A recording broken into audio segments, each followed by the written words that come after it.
everyone, and welcome to Made to Measure, our live series that delivers a quick hit of digestible event insight into your ears once a month. Today, I'm joined by fellow host and event industry amigo, Richard Kensett, wearing a fantastically festive jumper. And we're going to be spending the next 15 to 20 minutes talking about one of the most common metrics used by event professionals, the infamous, the one and only Net Promoter Score. And we'll be exploring why this metric can sometimes be just a little bit dangerous. Of course, as our attendees, we would love to hear from you. So if you have any questions or comments throughout the session, please throw them in the chat box below, and we'll make sure we get to as many of them as possible at the end of the session. Outside of this quickfire episode today, we'll also welcome any other topic, suggestions, or feedback as per the theme of our series. So do feel free to reach out on LinkedIn whenever inspiration strikes you. But before we dive into the world of NPS and explore the positives and negatives of it, let's start by setting the timer to 15 minutes. So up here in a second, we'll have a timer, Rich, just to keep us on track. We know how much we both like to talk. So now that we've got that sorted, let's get going. So I think the first thing that we want to do is explore what actually is NPS, Rich. It is something that I imagine everybody in the events industry has either heard of or used before, but can you give us a bit of an intro to where it came from and what actually is it? With pleasure. Hello, everybody. Good afternoon or good morning, wherever you're dialing in from. And thanks for joining on a subject that I would say is certainly up there with my favorite subjects, and I'm sure you all feel exactly the same. Net Promoter Score is, something that a lot of people talk about. I think I have conversations with people who talk about NPS and have absolutely no idea what it is or what it does. So hopefully we can offer some hints and tips and shine some light on one of the most important metrics in customer experience benchmarking today. So what I'm going to do to start with, just to give you a bit more background on what NPS is and where it's come from. So it was developed by a chap called Fred Reichheld alongside Bain & Company and Satmetrics, which was in around 2002, where it was published in the Harvard Business Review with the title, The One Number, I should say, that you need to grow, which is curious in itself. And we'll talk a bit more about why you might need to grow that a little later on. So there was, I suppose the NPS question reads a little like this. It's really about how likely someone is to recommend products or services. So it reads, how likely are you to recommend X event in our industry is what it looks like. How likely would you recommend X event to a friend or colleague in the industry? So although it specifically sort of talks about advocacy or measures advocacy, it was actually initially designed as a proxy for customer loyalty. Although in the events industry, we have a loyalty question that we use, that was the kind of initial practice of it. I think that's because in many industries, you don't have kind of a regular buying cycle of year on year on year. So they needed a way to be able to ask someone who was, maybe joining a bank about how likely, their customer loyalty really looked. So it's quite popular. I would say really popular, probably the most popular customer experience metric in the world. And I would say it's probably most popular because it's linked to kind of a semi-predictive correlation with growth and with decline. And we'll talk a little bit more about that when we start talking about the positives. So it's an 11-point scale from 0 to 10. Respondents are categorized into 3 categories: detractors, anyone scoring from 0 to 6, passives who are scoring 7 and 8, and promoters scoring 9 and 10. So I think a really good way to think about it is to consider whether your event team are swimming with or against the tide. Okay, so bear with me a second whilst I wouldn't want to be swimming outdoors right now, so I hope it's inside in warm. Yes, please do consider your environment when you're swimming with or against the tide. So the way that I describe it is like this. So events with strong NPS tend to have more opportunities for organic growth, and their customers are out in the market advocating for their event. So they're swimming with the tide. It's a little easier to deliver the growth that they're looking for. Whereas events with poor NPS have the opposite scenario. I mean, they need to lean harder into their marketing and sales teams. and work a little harder and smarter in order to achieve the kind of same strong results. But I'll caveat that as well, though, and say there are plenty, it's really common actually, that events, even with poor NPS performance, can still see strong growth. So I suppose, like swimming against the tide, if you're a strong swimmer, you can still get a pretty long way. So yeah, that's NPS in a nutshell.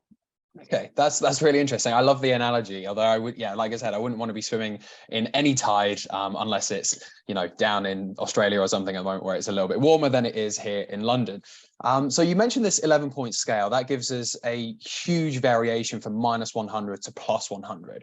So how do we actually know it, you know, what is a good NPS? Because 0 to me sounds like a terrible score. Minus sounds even worse. So how do we actually know what a good NPS actually is? Yeah, so as you mentioned, when you do the calculation for NPS, you arrive at a number which is from -100 to +100. If you're in the negative, then you will have a negative NPS. You're positive, you have positive NPS. What that means is, on balance, you have more advocates or less advocates, or more detractors, I should say. So you're trying to work out, on balance, are we positive in the eyes of our customers or negative in the eyes of our customers?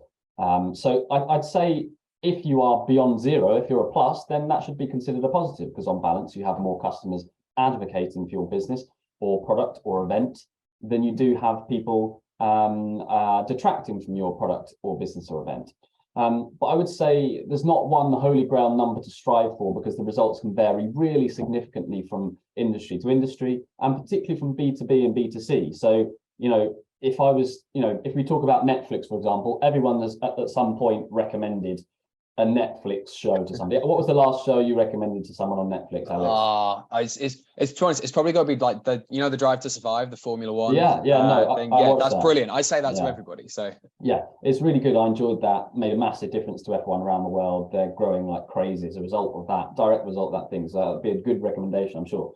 And the thing is, it's very easy to recommend something like that. But if I was to ask you if you've ever recommended your bank, for example, probably the answer is no. And in certain never. Exactly. So in certain B2B sectors, it's more difficult to recommend than others. And I think when we talk about events, it is more difficult for somebody to recommend, say, a trade show or a conference or a corporate event that they're attending than it is for them to recommend something perhaps in their personal life. It carries a lot less weight, a lot less kind of concern about whether or not it will be received well. So I'll give you some examples of some benchmarks in the industry. So you've got Tesla at +96, Airbnb at +74, Facebook -21, and most kind of banks are somewhere around -20, -18, -15. Some of the best ones are kind of -10. So that gives you a bit of an idea in the world that we're all living in of what those benchmarks look like. Okay, that's really interesting. That is the variance as to between the industries. But obviously we're, you know, focusing specifically about the events industry. So do you not have any benchmarks, or what does good and bad look like within the event space? Yeah, so as I'm sure most of the people who are dialing into here know, Explori is a benchmarking solution for the events industry, for customer experience. So we've got thousands and thousands of events all over the world feeding into our benchmarks. And that gives us some interesting insights. So we've got Expo attendees, the average net promoter score is +14. So on balance, I'd say pretty satisfied. Expo exhibitors, not quite so satisfied, -10. Conference attendees is +5. And corporate events is +30. There's been quite a significant shift post-pandemic on these. We won't get into that today. Perhaps that's for another session. Okay, cool. Well, thanks, Ish. That's really, really interesting.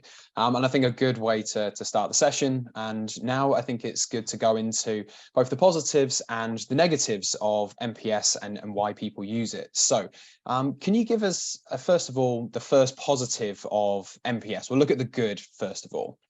Okay, so I've got 3 points I want to make on here, probably in terms of the good things. But to be honest, if your company's measuring NPS or your event's measuring NPS, that's a positive in itself, because it shows that you are taking time to really care about customer experience and starting to try and understand what that really means for your events. But the number one positive, the first one I want to talk about, is how easy it is to use. You do not need to be a trained statistician, researcher to send an online survey, which includes an NPS question. The methodology is clear, the question's very clear in terms of how to ask it. And that creates, which moves me to my second point, that creates a common language for customer experience. And that language is universal across many industries across the world. It's the only real question which has ever really been asked in the same way across a multitude of industries in the kind of customer experience space.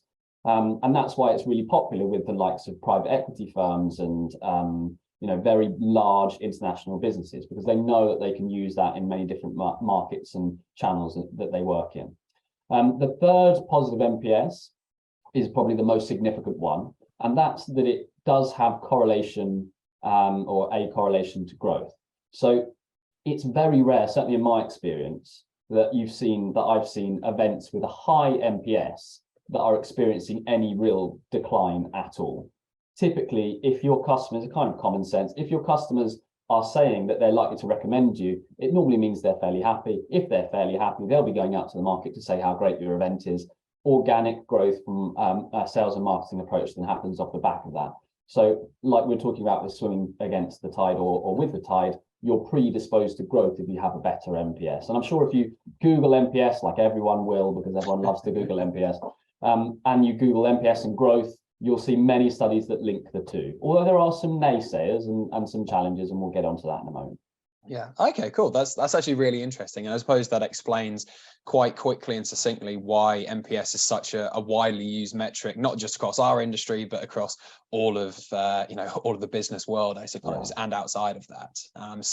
Well, now we've looked at what is good about NPS. We want to have a look at what is not so good and kind of dig into that question that we posed at the beginning, which is, how dangerous actually is NPS? So can you talk us through some of the other side of it, the bad things about NPS? Sure.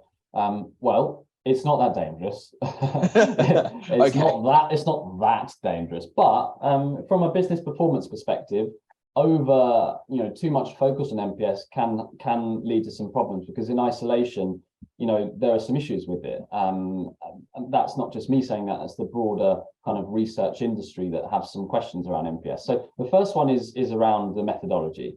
So there's a kind of view that small incremental improvements should result in small incremental score increases. So if you do slightly better, you see a slightly better score. And only really large improvements should, see large score changes. But the thing is with NPS, the way it's calculated means that if you have, say, 10 customers and they're all scoring 0, your score is the worst you can get. It's minus 100.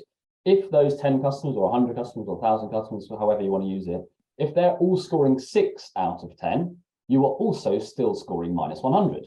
So that's a significant improvement, but it doesn't really make that much difference. I'll give you another way to look at it. If you have 1,000 responses to your survey and almost everyone, let's say everyone apart from one person is scoring 7 or 8 out of 10, which would be a really good score, right? So that would be a positive survey. But one person is scoring 9 out of 10, your NPS will be plus 100.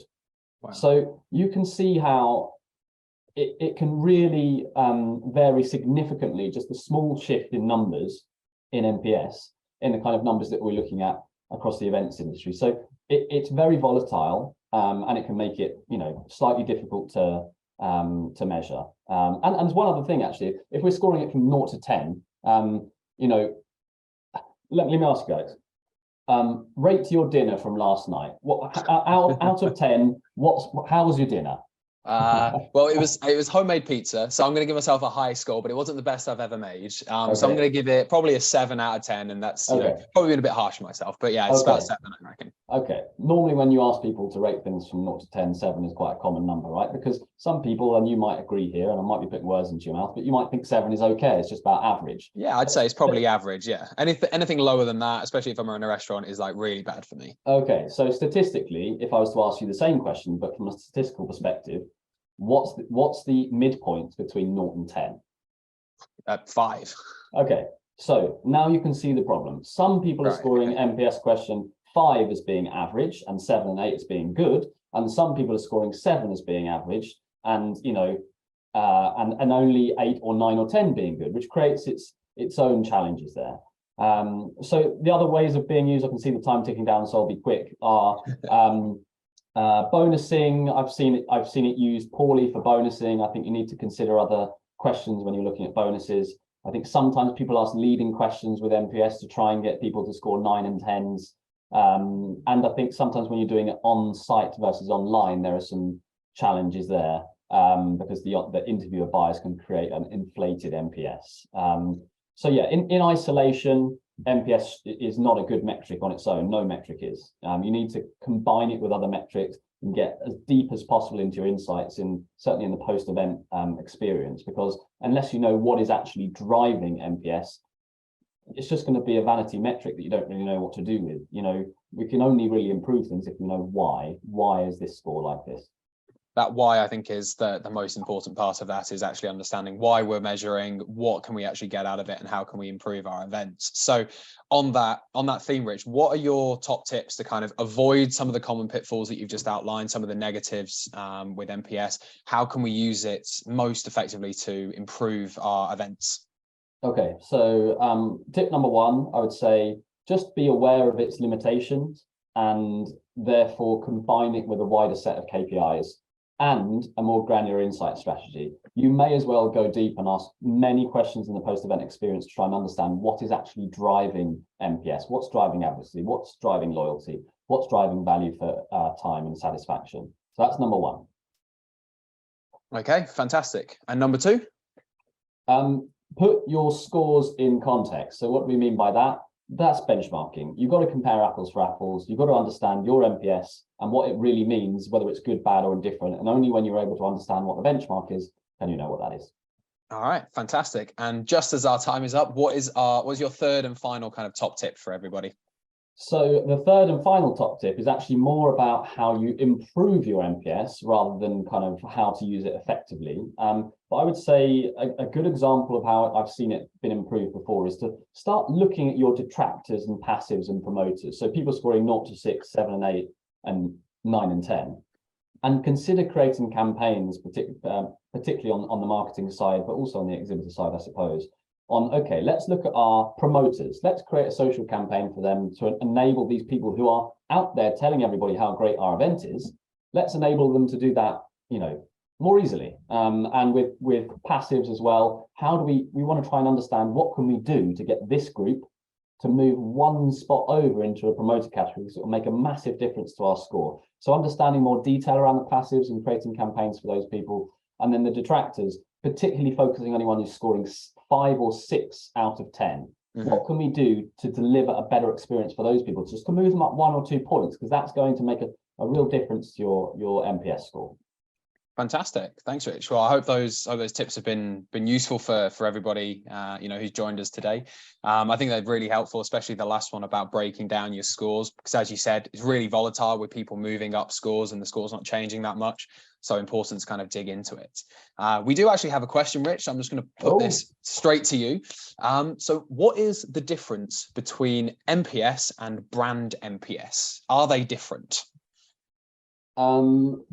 Well, no, because they're actually, let me rephrase that. They are different because you're asking it about a different experience, basically. Just like every NPS question is different, because if I'm asking about, my experience at an event, that's different to asking my experience about, something that I've bought in my personal life, like my experience at the local supermarket or whatever. So yes, they are different from that perspective. I would say the brand NPS is kind of more big picture. And if you're looking at a very specific event NPS, that's very, very intentionally about a single experience that they have just had. So I suppose different and the same. I've probably not answered that question at all and just sat on the fence, but yeah, I think they're probably the same in the sense that they're measuring the same thing in terms of advocacy. One is very much focused on the event experience, and the other is focused on a brand overall. And a brand may run an event, but an event is not always the brand. So I think there is a distinction there, but essentially they're measuring the same thing. Amazing. Well, that's all the questions that we have, and that's us out of time for today. So thank you everybody for joining us on episode 2 of Made to Measure, where we were looking at what is NPS and why is it a little dangerous. And as Richard said, it's not that dangerous, but there are some things that you just need to take into account when using it.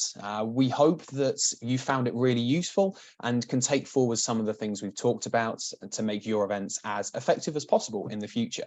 Again, if you have any other questions for us, our contact details will be on the screen in a second. So don't be afraid to get in touch or reach out to us on LinkedIn. Our next Made to Measure episode will be in January in 2023, so keep your eyes peeled for a New Year's special. But for now, that's bye from us, bye from myself and Richard. And remember, events were made to measure. See you later, everybody. Merry Christmas, everyone.